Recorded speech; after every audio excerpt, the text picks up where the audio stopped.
Bom, pessoal, para a gente entender um pouco a política atual, a gente precisa conhecer parte da nossa história. Então eu vou contar aqui um breve resumo de como o comunismo se enraizou no Brasil. Há 100 anos, um tico mais, um tico menos, o comunismo atravessou o Atlântico e deu com os costados aqui. Atingiu em cheio intelectuais como Jorge Amado, Graciliano Ramos, Mário de Andrade, Pagu, Portinari, Carlos Drummond de Andrade, Oscar Niemeyer, o arquiteto, Tarsila do Amaral e o psiquiatra Osório César. Ah, pessoal, essa lista é enorme. Jornalistas e escritores sofreram uma forte influência do blá, blá, blá da Revolução do Proletariado, que a turma lá da Rússia difundia na vizinhança, gente que contaminava o ambiente cultural na Europa. Aqui a gente só macaqueava esses intelectuais. Os anos 20 foram frenéticos e a primeira ação concreta de difusão dessas ideias veio com a Semana de Arte Moderna de 1922. Revolução estética na literatura, artes plásticas, música com Villa-Lobos, arquitetura com Niemeyer e psiquiatria. Os modernistas diziam que o Brasil precisava ter identidade própria nas artes. O negócio era romper com os clássicos. Claro, isso tudo trouxe mudanças comportamentais. Mas a elite quatrocentona paulista que adotava os ideais esquerdistas jamais se recusou ao doce sabor do capitalismo. Esse caldeirão cultural reverberava nos meios políticos e anunciava o fim da República Velha. As oligarquias paulista e mineira que se revezavam no poder desde o golpe contra o Império para a proclamação da República. Eles enfrentaram diversos movimentos revolucionários, como a Guerra de Canudos, no Nordeste, contestado no Sul, as revoltas da chibata e da vacina no Rio de Janeiro, e os anarquistas e comunistas começavam a fazer barulho em São Paulo. Em 1922 também, aqueles artistas intelectuais se filiaram ao PCB, Partido Comunista do Brasil. Em 1929, a Bolsa de Valores de Nova York quebrou, justo quando o mundo mal se recuperava da Primeira Guerra Mundial. A economia do Brasil, essencialmente agrícola, foi para o ralo. Os preços despencaram, o café, nosso maior produto de exportação, encalhou nas fazendas. O povo, especialmente imigrantes que substituíam escravos, deixaram o campo em busca de novas oportunidades. A indústria paulista estava só começando. História é uma coisa fantástica, pessoal. Essa turbulência atingiu o exército. O movimento tenentista queria mudanças e, liderado por Getúlio Vargas, derrubou a República Velha. Entre um levante ali e outro aqui, as forças militares que apoiavam o tenente Getúlio Vargas prevaleceram. De 1930 até 1945, vivemos a ditadura Vargas, período violento dos governos militares. Getúlio era carismático, populista e mão de ferro. Copiou políticas sociais implantadas por dois importantes líderes europeus. A mão do Estado instituiu o controle social. A CLT, Consolidação das Leis Trabalhistas, foi copiada da Carta do Lavoro, do Mussolini. Ganhamos a classe trabalhadora e os sindicatos. Deu no que deu décadas depois. Do Hitler, o Getúlio copiou o controle da cultura e da comunicação. O DIP, Departamento de Imprensa e Propaganda, ditava o que a imprensa podia e não podia falar.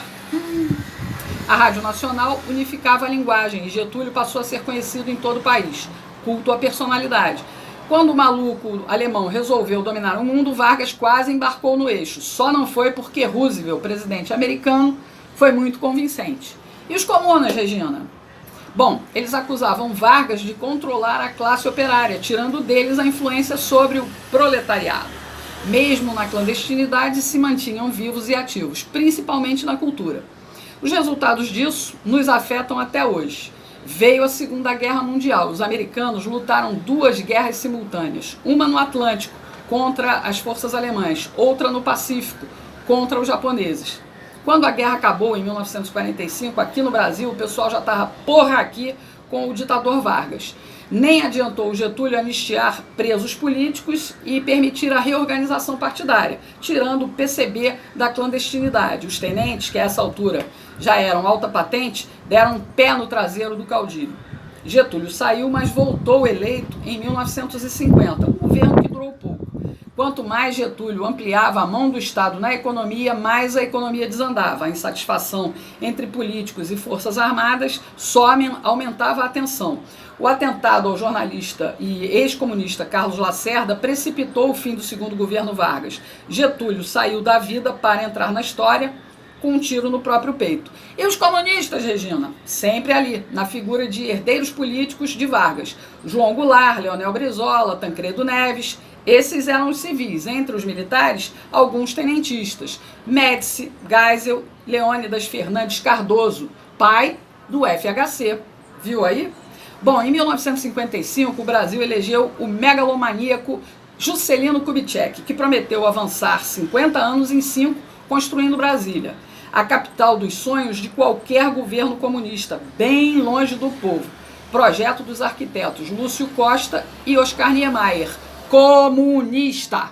JK foi um dos governos mais corruptos da história. Foi aí que as empreiteiras começaram a festa com o governo federal.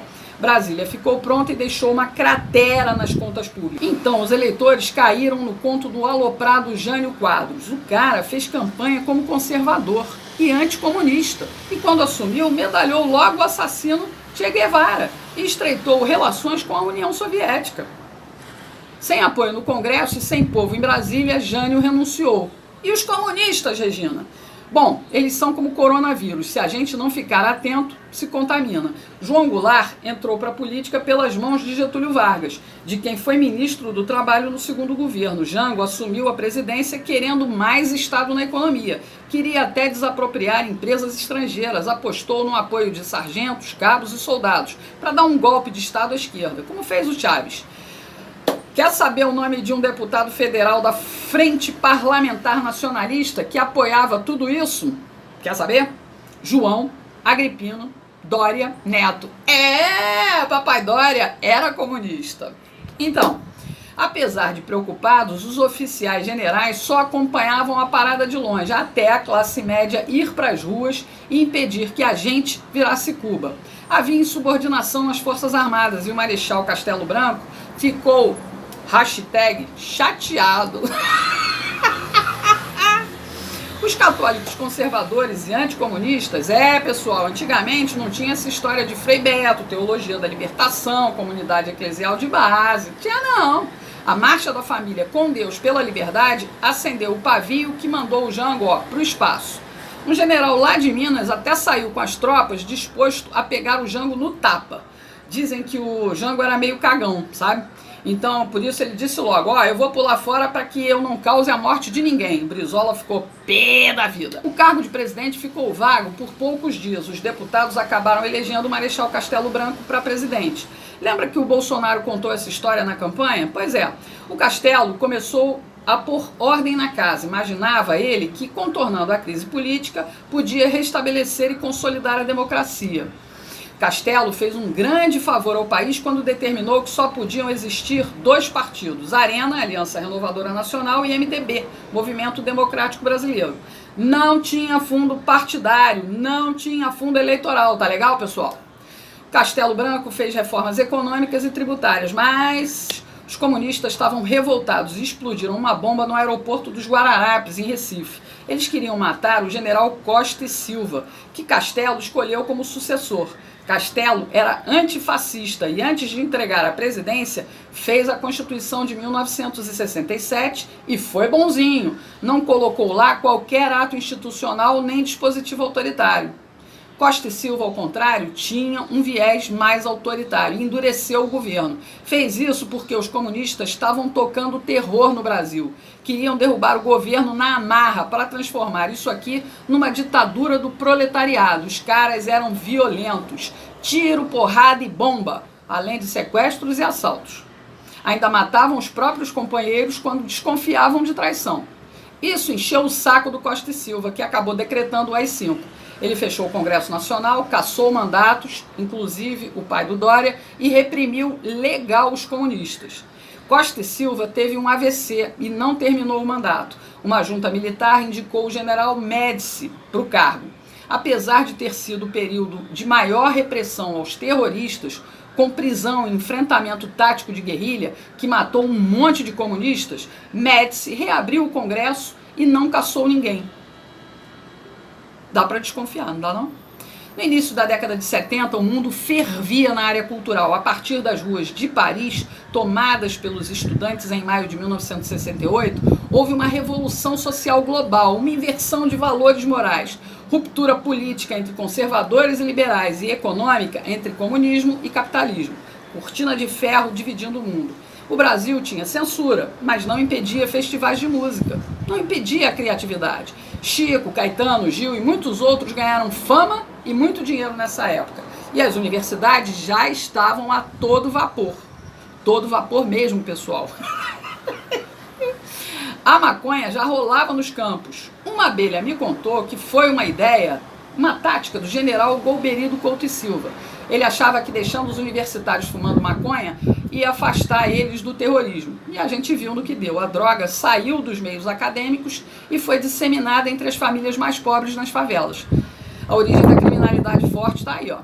Médici queria é que as coisas se acalmassem para a esquerda assumir sem violência. Enquanto isso, a juventude classe média ficava sendo catequizada por professores esquerdistas. Os militares criaram tantas estatais nessa época, pessoal, que fizeram um milagre econômico, que mexeu com o consumo dos brasileiros. Muita gente comprou, então, TV, geladeira, carro e até casa própria, através do BNH, Banco Nacional de Habitação. Minha Casa Minha Vida, pessoal, perto dos imóveis de antigamente, é tudo barraco, da pior espécie, é tapera. O Médici levou fama de carrasco porque a comunistada estava no exílio e não suportava ver o desenvolvimento do país, ainda que fosse sob controle estatal. Os comunas que ficaram aqui peitaram o governo com ataques violentos de guerrilha. Médici pretendia resolver tudo e devolver para os civis, mas comunista é uma raça desgraçada. Médici indicou Geisel, que foi tenentista como ele. Os dois, inclusive, apoiaram a posse do Jango. Esse pessoal Oliva é muito azeitado, não é mesmo? Geisel foi eleito pelo Colégio Eleitoral do Congresso e o alemão foi quem deu início ao processo de abertura política. Ele sabia que a mídia, a cultura e o ensino já estavam esquerdizados, então a transição ia ser fácil. Enfim, Geisel se aproximou da República Popular da China, reconheceu a independência de Angola pelos comunistas, fez acordo nuclear com a Alemanha e até deu fim ao AI-5. Por tudo isso, ele bateu de frente com oficiais linha dura, que não queriam de maneira nenhuma devolver o país nas mãos dos comunistas. Geisel venceu a queda de braço e impôs João Figueiredo como sucessor. Ele sabia que Figueiredo só queria cuidar de cavalo e cumpriria a ordem de fazer a abertura ampla, geral e restrita. Com tudo pronto, foi só os comunistas do exílio voltarem. A esquerda no poder seria facilmente o próximo passo, mas de forma lenta e gradual, para que a gente nem sentisse tanto. Enquanto isso, o maior pelego de todos os tempos estava sendo gestado lá no sindicalismo. Nossa esquerda aprendeu a agir sem tanta pressa. Aturamos o Sarney, pessoal, por 5 longos anos, em troca de uma Constituição social-democrata, nome bonito para esconder a ação nefasta da esquerda comunista. Na cultura, a música brasileira já apresentava os resultados dessa esquerdização, definhando em conteúdo e em qualidade. O ensino foi banalizado e nos transformou em idiotas úteis. A imprensa e a televisão foram nos reeducando. Sem perceber, fomos renegando a família, a pátria e Deus. Tudo em nome de justiça social. Bem devagarinho, para que a gente não sentisse nada e não tivesse forças para reagir. Mensagens progressistas para moldar um novo Brasil. Politicamente correto. Tivemos um soluço com a eleição do Collor, mas o sistema estava dominado e o corrupto egoísta dançou. Surgiram os cara-pintadas manipulados pela minissérie Anos Rebeldes da Rede Globo, lembra? O Plano Real colocou dinheiro no bolso da sociedade e estendeu o tapete vermelho para a social-democracia. Elegemos Fernando Henrique, o sociólogo, filho de um tenentista. Ele abriu caminho para o analfabeto sindicalista bem adestrado pelo socialismo. Lula instaurou a supremacia da estrela vermelha, onde empresários corruptos alimentavam políticos corruptos. Políticas populistas fecharam os olhos do proletariado. O governo finalmente dita regras sociais sem qualquer contestação. De novo, a política personalista em ação. Hoje, na música popular, Marcelo D2, Anitta, Ludmilla estimulam o consumo de drogas. A ideologia de gênero é cantada em prosa e verso pelo desafinado Pablo Vittar. lixo cultural. A gente engole isso toda hora. Começamos a dar sinais de reação quando votamos em Jair Bolsonaro para a presidência da República. Mas o estrago da ideologização política, pessoal, continua atrapalhando. E não permitiu o serviço de limpeza completo. Continuamos errando nas urnas, mantivemos um monte de comunistas, socialistas, progressistas e liberais, tudo junto e misturado lá no Congresso. Gleisi Hoffmann, Maria do Rosário, Paulo Pimenta, Ranolfo Rodrigues, o cuequeiro José Guimarães, Cid Gomes, Marcelo Freixo, Tabata Amaral, o namorado da Fátima Bernardes, o João Campos, filho do Eduardo Campos, o Kim Kataguiri do MBL, a tal da Talíria Petroni e muitos outros, muitos outros. Essa Talíria, inclusive, pessoal, é professora de história, igual ao Freixo. Depois que o secretário de Cultura do governo conservador de Bolsonaro fez a cagada de gravar um vídeo com estética nazi, a esquerda aproveitou para juntar mais um xingamento contra nós conservadores. Agora, além de fascistas, viramos nazista na boca dessa gentalha comunista. Tudo com o apoio velado de Rodrigo Botafogo Maia, que faz conluio com essa gente, com o Centrão, para derrubar pautas conservadoras do Bolsonaro e para derrubar também ministros como o Weintraub e a Damares. Mas, para mostrar diferença entre nazismo e comunismo, a tal da Talíria até publicou uma homenagem ao genocida Lenin e ao ideólogo da política cultural nazista, comunista, fascista, Antônio Gramsci. Enalteceu o chorume do lixo da ideologia que destrói a inteligência, que matou mais de 100 milhões de pessoas.